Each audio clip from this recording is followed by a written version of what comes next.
अगर आपने कभी भारत के मैप को गौर से देखा है तो आपने इस चीज को भी नोटिस किया होगा कि भारत के मैप में श्रीलंका को भी हर समय दिखाया जाता है। हम बचपन से इस बात को नोटिस तो करते हैं, लेकिन इसका कारण शायद हम ज्यादातर लोग नहीं जानते।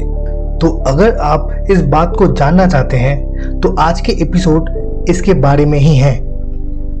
नमस्कार दोस्तों, मेरा नाम है शुभाशीष और आप देख रहे हैं info hazel.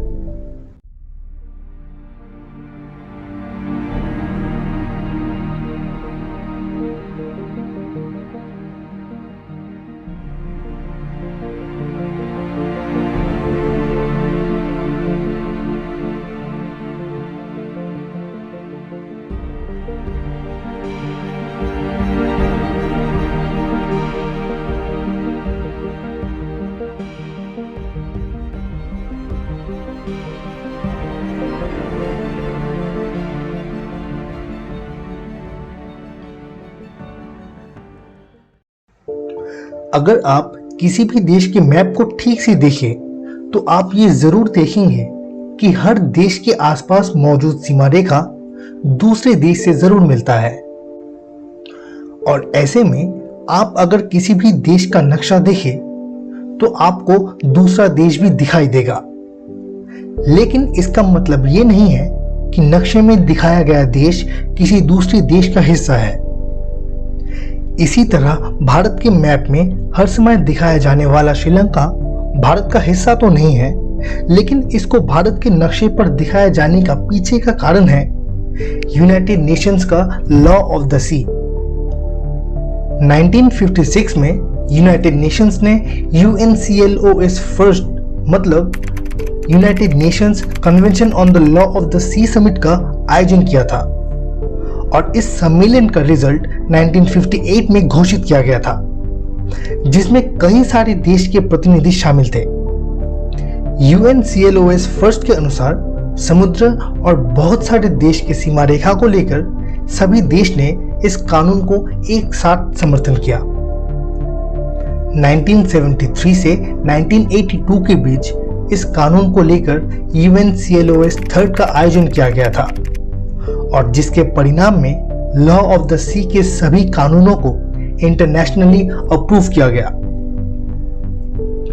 Law of the सी के तहत किसी भी देश की बेसलाइन से 200 नॉटिकल माइल्स तक समुद्र में मौजूद हर एक ऑब्जेक्ट को दिखाना जरूरी है। आप पहले ये जान ले, एक नॉटिकल माइल्स का मतलब 1.824 किलोमीटर होते हैं और 200 नॉटिकल माइल्स यानी 370 किलोमीटर। इसीलिए लॉ ऑफ द सी की वजह से भारत के मैप की बेसलाइन से 370 किलोमीटर के दायरे में आने वाले हर ऑब्जेक्ट या देश को मैप में दिखाना जरूरी हो जाता है। इसी की वजह से श्रीलंका किसी दूसरा देश होने के बावजूद भी भारत के मैप का हिस्सा बन जाता है। आप ये भी जान लें कि तमिलनाडु राज्य के धनुषकोडी गांव से श्रीलंका का डिस्टेंस सिर्फ 18 मील है। इससे आप इस बात को जरूर समझ सकते हैं कि श्रीलंका लॉ ऑफ द सी के तहत भारत के नक्शे का हिस्सा क्यों बना।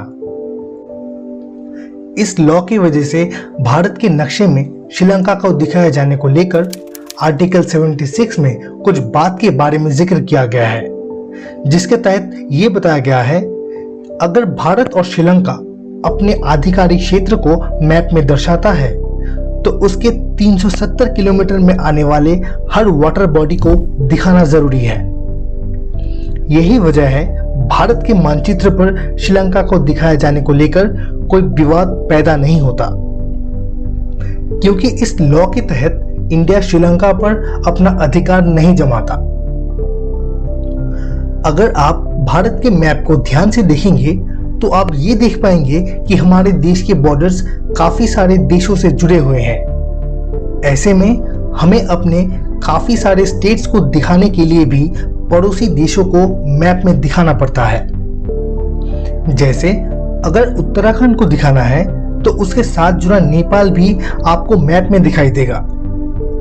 इसी तरह भूटान और बांग्लादेश भी अपने बॉर्डर्स की वजह से इंडिया के मैप में अपना जगह बना ही लेता है।